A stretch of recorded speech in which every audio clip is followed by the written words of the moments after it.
Nolotra ny arahaba tompoko.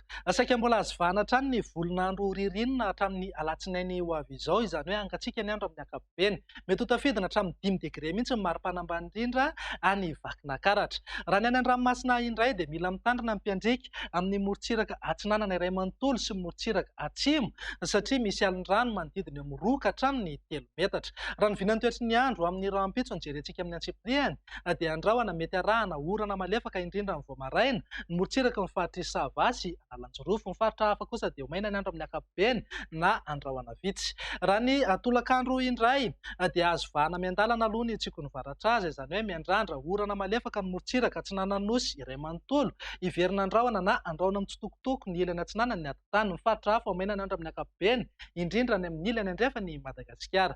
Vinan'ny maripana tafiakatra 3 ny maripana ambony indrindra, any amin'ny faritra avaratra andrefana eo amin'ny 20 ka hatramin'ny 22 kosa ho an'ny faritra anatiny. Ny maripana ambany indrindra kosa manodidina eo amin'ny 12 na 12 ho an'ny tany. Raha ny vinan'ny toetr'i ny andro ny alahady indray dia mahazo vahana aloha ny varatraza, izany hoe mitohy hatrany ny orana aty amin'ny morontsiraka atsinanana nosy iray manontolo, andrahona na andrahona mitsitokotoko arahana erikerika manify indraindray ny ilany atsinanana ny afovoantany, ny faritra hafa ho maina ny andro amin'ny ankapobeny.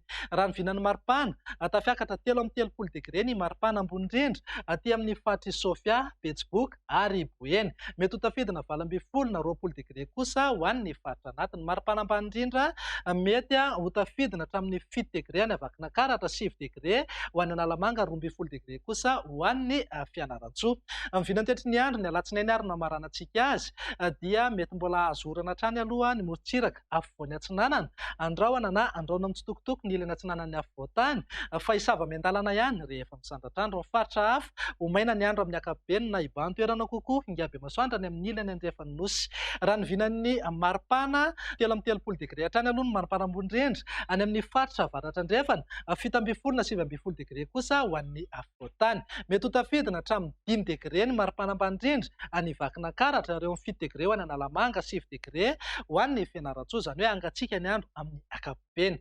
Izay no mahakasika ny toetr'i ny andro. Fa araka ny efa mahazatra anao, rehefa zoma toy izao dia indro omenanao indray ny tahan'ny fahalitoan-drivotra teto Antananarivo sy ny manodidina. Ambany amin'ny ankapobeny ny tahan'ny fahalitoan-drivotra nandritra ity herinandro ity. Raha tazantsika amin'ny kisary izao dia saika ambanin'ny fetrany OMS avokoa ny rehefa rehetra voaraina. Raha ny mandrafitra ny toetr'i ny andro ato anatin'ny 3 andro avy ny jerena dia tombanana hijanona ho ambany hatrany ny tahan'ny fahalitoan-drivotra eto Antananarivo sy ny manodidina. Dia izay indray ny vinan'ny toetr'i ny andro ato anatin'ny 3 andro avy manome fotoananao ho amin'ny manaraka indray. Izay avy ety amin'ny Meteo Madagasikara dia mirary farany herinandro finaritra ho anao. Veloma tompoko.